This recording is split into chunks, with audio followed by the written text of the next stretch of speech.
Assalamualaikum warahmatullahi wabarakatuh.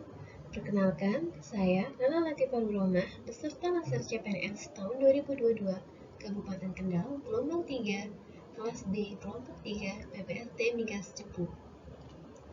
Pada kesempatan kali ini, saya akan memaparkan terkait isu aktual pada instansi saya yang sesuai dengan tugas pokok saya sebagai penyuluh kesehatan masyarakat di Puskesmas Kangkung 2.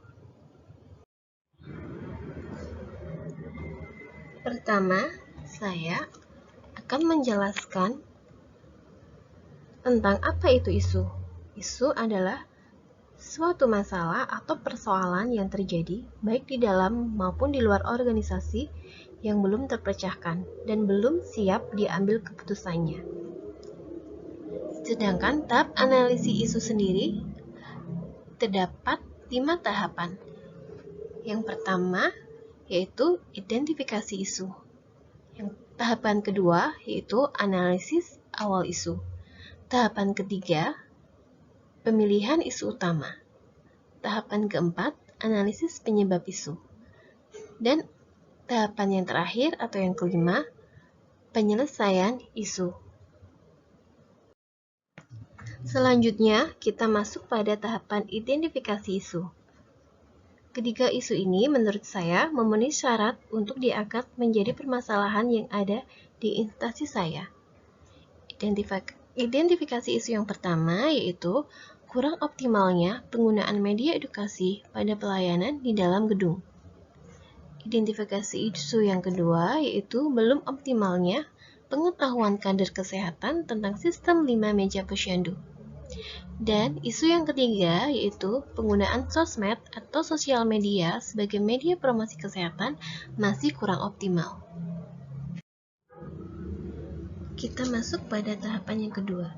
Tahapan yang kedua yaitu menganalisis awal isu. Untuk isu yang pertama adalah kurang optimalnya penggunaan media edukasi pada pelayanan di dalam gedung. Hal ini dilatar belakangi karena minimnya media edukasi yang dimiliki oleh Puskesmas seperti pembuatan atau pengadaan media leaflet setiap tahunnya tidak dianggarkan pada usulan pengeluaran anggaran belanja Puskesmas. Isu yang kedua yaitu belum optimalnya pengetahuan kader kesehatan tentang sistem 5 meja posyandu. Hal ini dilatar belakangi oleh rata-rata usia dari ibu-ibu kader kesehatan yang usianya sudah tidak muda lagi, dan kurangnya jumlah tenaga kader kesehatan yang berusia produktif, serta kekurangan jumlah tenaga kader. Rata-rata usia kader kesehatan di instansi tempat saya bekerja adalah sekitar usia 40-45 tahun. Isu yang ketiga yaitu penggunaan sosmed atau sosial media sebagai media promosi kesehatan masih kurang optimal. Hal ini dilatar belakangi karena tidak semua pegawai mahir dalam penggunaan komputer atau mahir dalam mendesain suatu media promosi kesehatan melalui aplikasi masa kini yang sudah mengikuti dengan perkembangan zaman. Hal ini dibuktikan dengan instansi tempat saya bekerja tidak memiliki media sosial yang saat ini sedang berkembang, seperti YouTube, Facebook, maupun blog pribadi, dan hanya memiliki satu media sosial yaitu Instagram, tetapi kurang sekali memberikan informasi kesehatan. Tahapan selanjutnya atau tahap ketiga yaitu saya melakukan pemilihan isu utama atau core issue dengan melakukan penapisan menggunakan APKL dan memprioritaskan dengan USG. APKL merupakan penilaian aktual, problematik, khalayak, dan layak. Aktual artinya isu tersebut benar-benar terjadi dan sedang hangat dibicarakan masyarakat. Problematik artinya isu tersebut menyimpang dari harapan standar ketentuan yang menimbulkan kegelisahan yang perlu dicari penyebabnya dan pemecahannya. Khalayak artinya isu tersebut diangkat secara langsung menyangkut hajat hidup orang banyak dan bukan hanya untuk kepentingan seseorang, dan layak artinya isu tersebut masuk akal atau logis. Selanjutnya adalah metode USG. Metode USG merupakan salah satu cara menentukan urutan prioritas masalah dengan metode teknik scoring dan dengan mempertimbangkan 3 komponen. Scoring menggunakan skala Likert 1 sampai dengan 5 dengan ketentuan 1. Sangat tidak urgent, 2. Kurang urgent, 3. Cukup urgent, 4. Urgent, dan 5. Sangat urgent.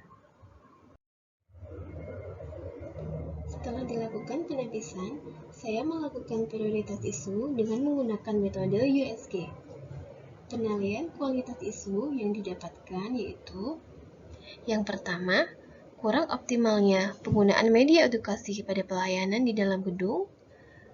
Untuk nilai urgensinya 4, nilai seriousness-nya 4, nilai grow-nya 4, dengan total poin 12.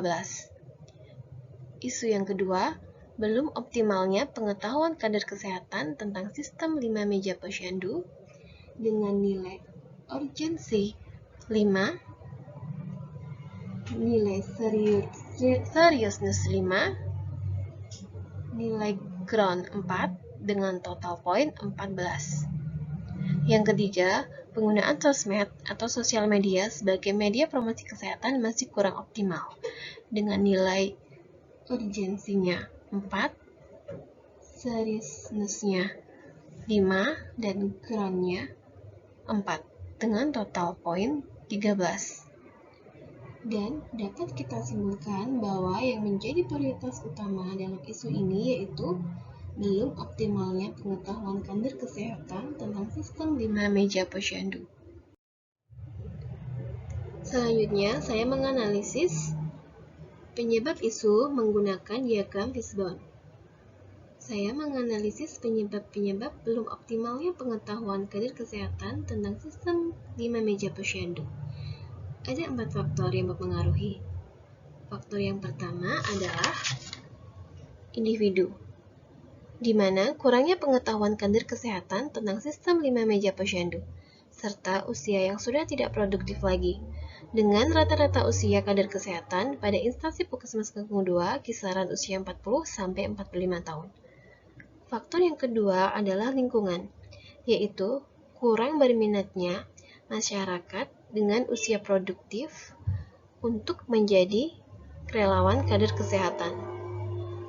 Dan faktor yang ketiga adalah metode, yaitu kurangnya sosialisasi atau penyuluhan dari tenaga kesehatan terkait dengan sistem 5 meja posyandu. Dan faktor yang keempat atau yang terakhir adalah material, yaitu tidak adanya pelatihan khusus bagi kader kesehatan. Dan dampak adanya isu jika tidak segera diselesaikan, maka yang akan terjadi adalah: yang pertama, data posyandu tidak valid.